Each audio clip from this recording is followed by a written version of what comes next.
Aloha! Welcome to the Hawaiian Art Museum and a workshop on self-esteem and self-confidence. What we're going to be doing today is talk about it, of course, but we're also going to do a lot of exercises for developing those qualities. But first we have to understand them a little bit more.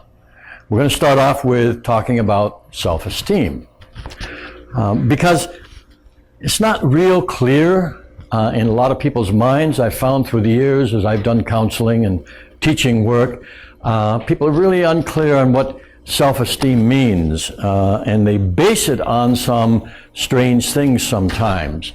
One of the most common things they base it on is how other people feel about them. But let's talk about why we want to even talk about self-esteem. What's the benefit of it? What's it's good for? Remember, in this knowledge, we're interested in the practical value of things. Discussing philosophy is fun, but we don't do that in classroom. We want to learn how to do things. The higher your self-esteem, there's some very practical benefits. The higher your self-esteem, the better people will think about you. Now, your self-esteem does not come from how people think about you. That's a really poor way to do it. But the better you think about yourself, the better other people think about you, automatically. There's a subtle, silent communication going on between all people all the time. And most people will take their cue of how to think about you from how you think about yourself. There will be some people who won't let that interfere with how they think about you. But most of them will be highly dependent on your own self-perception, your own self-esteem. Because something you got to be clear about, one thing, and that is, in this life, there are going to be some people who will like you no matter what you do. Doesn't necessarily have to be parents or friends even. There's some people who are just going to like you no matter what. There will be some people who will like you depending on what you do. Yeah, so they'll use that as the measure of how they're going to feel about you. There will be some people who will not like you depending on what you do. You might be kind of neutral, but they'll really take a dislike if you do certain things. And there are going to be some people who will not like you no matter what you do. Okay? And unfortunately, sometimes that can even be parents. So while parents who like you a lot can go a long way toward helping to increase your self-esteem and making it a habit throughout your life, you don't have to be dependent on that. Because self-esteem is self-esteem. It's intended, let's say, the natural way is for it to come from you. How you think about yourself. And how you think about yourself in relation to other people and in relation to different situations and different circumstances. Because there's no such thing as just a blanket self-esteem. Sometimes in trying to work with people, they'll say, oh, well, I've got good self-esteem. Sure, under certain circumstances with certain people. But in other circumstances, with other people, you may not have it. I remember I was working with a man who was he owned a large accounting firm in the Los Angeles area. He had offices, he had several floors of offices in a high building. His, of course, was the corner office, the power spot. And he had a lot of high self-esteem in relation to his work, in relation to his employees, in relation to his knowledge of what he was doing. But he brought me in for help because he had this terrible feeling of inadequacy whenever he went to social events. And in spite of his wealth, in spite of his company and all of that, whenever he was in a social event, he always felt inadequate. He felt less than the people around him. He felt something was wrong with him.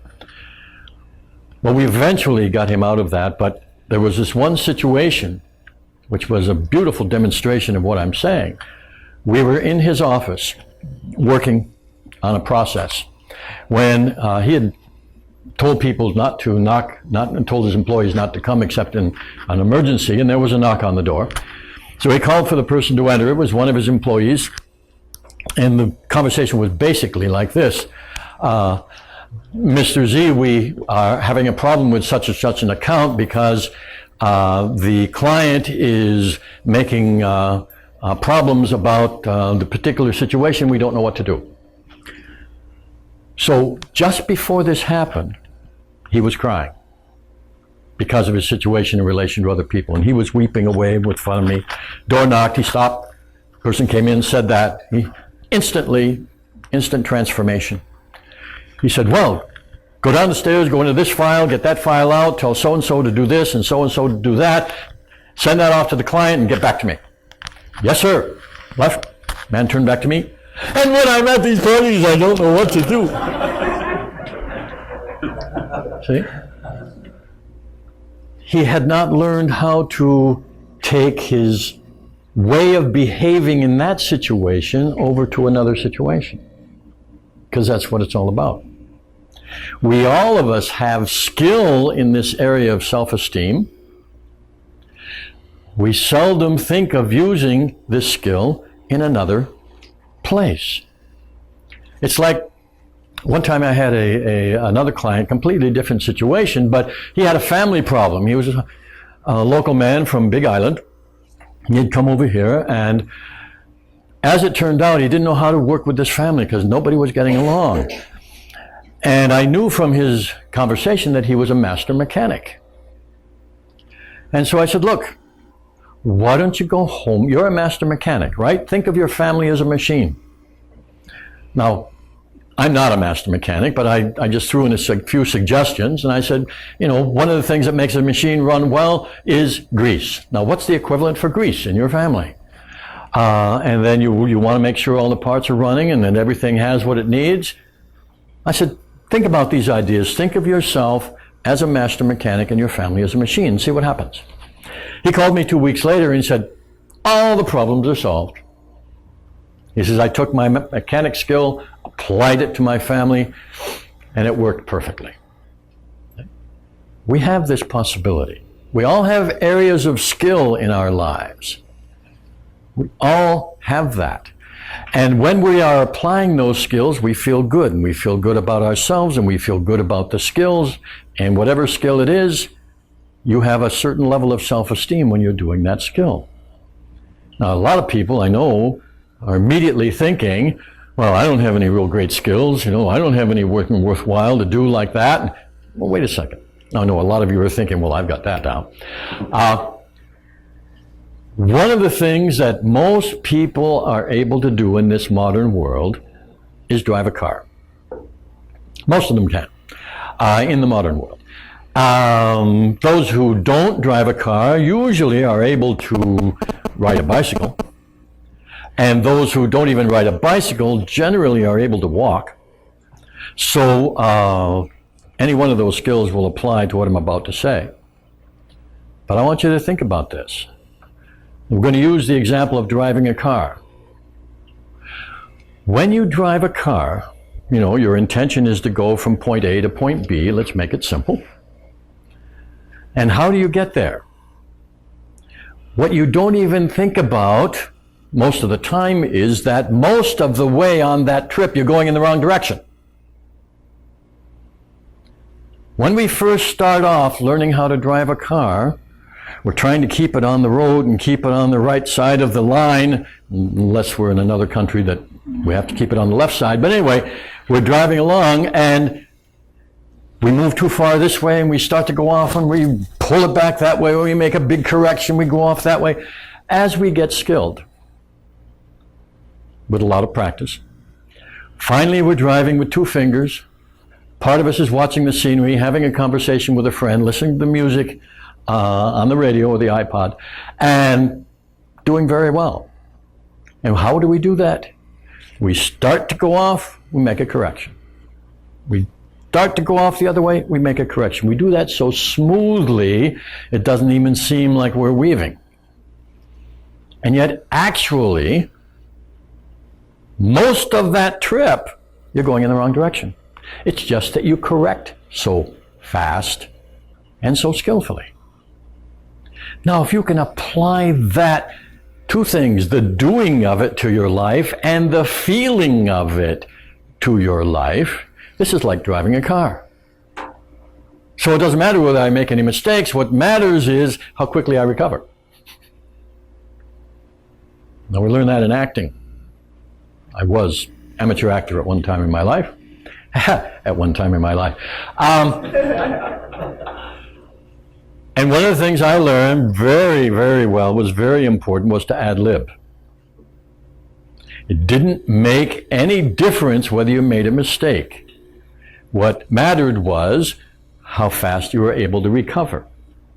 Because there's a curious thing about mistakes, and I know a lot of people, they base their self-esteem on trying some idea of perfection.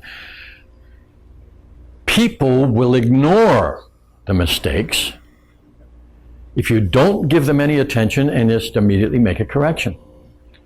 We could be talking here and I could do something like that and keep on talking about what I'm talking about and go on about more things about self-esteem, and everybody's forgotten that I dropped a stick. People will not pay attention to the mistakes if you don't. Right? You just recover and go on like nothing happened. And to the degree that you can kind of practice with that in your mind or some other way, you become not afraid of making mistakes, because that does not become the measure of your self-esteem. So now we come into this.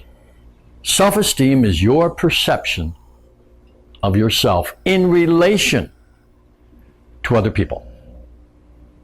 Now, there are people who also have self-esteem problems in relation to dogs and cats and other animals, but we're going to concern ourselves mostly with people.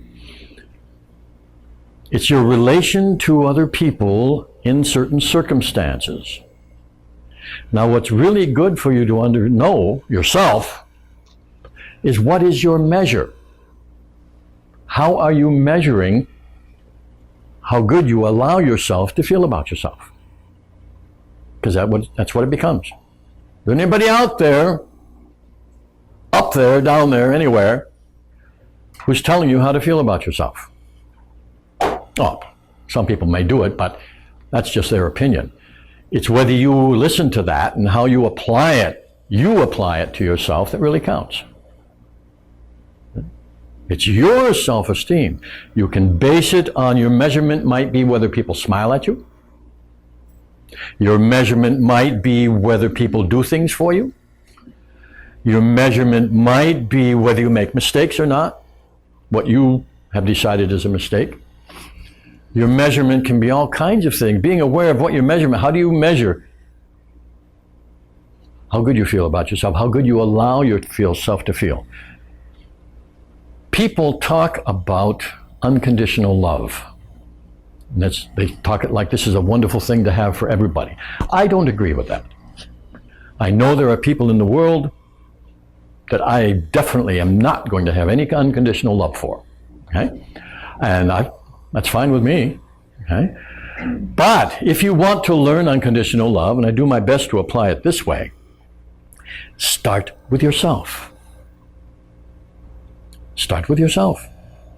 There's no point in trying to do unconditional love with other people until you've got it mastered in relation to yourself. And there's something for several lifetimes. Okay? So try it out. Hey, how does this stuff really work? Begin with yourself. That's sort of, in a way you could say it's a shortcut to self-esteem. Don't ever question your own worth, your own value. That's harder than it sounds, but that's the way to get there instantly.